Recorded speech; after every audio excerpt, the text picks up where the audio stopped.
Për 2 muaj me radhë, qytetarët po vazhdojnë qëndresën dhe protestën e tyre kundër qeverisë socialiste dhe kryeministrit Edi Rama. Nga podiumi para godinës qeveritare, oratorët kanë deklaruar se ka prova ulëritëse që vërtetojnë aferat korruptive në të cilat është përfshirë shefi i qeverisë. Ata i bën thirrje SPAK të ngrihet në lartësinë e detyrës së saj dhe të arrestoj kryeministrin Rama.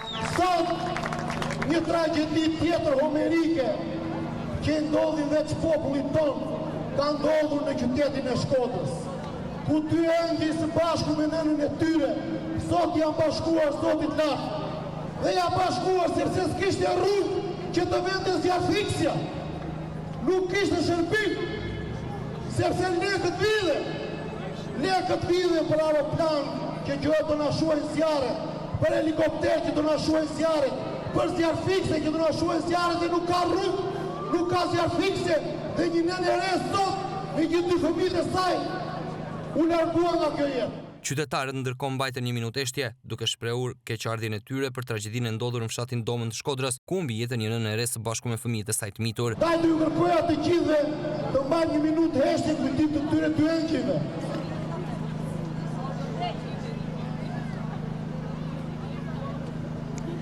I përjetshëm kjo kujtimi i tyre. Ata akuzuan qeverinë se përgjegjësin kryesor të kësaj tragjedie, e cila mund të ishte parandaluar nëse në atë zonë do të ishte ndërtuar një rrugë për makinat.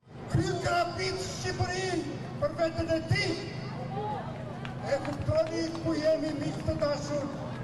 E kuptoni se ky do edhe pes. Do pes. Ky pa pesi, po ky si punë e qartë. Do jemi më shumë se dje. Kjo do të thotë se Berisha e Tiranës është shumë afër.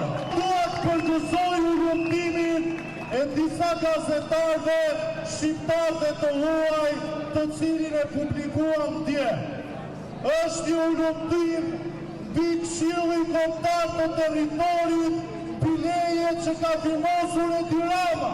Kjo është një thirrje për SPAK-un që sikur gjithë provat e tjera mos mjaftojnë, kjo është një provë ulëritëse dhe mjafton vetëm kjo për të arrestuar Ramën.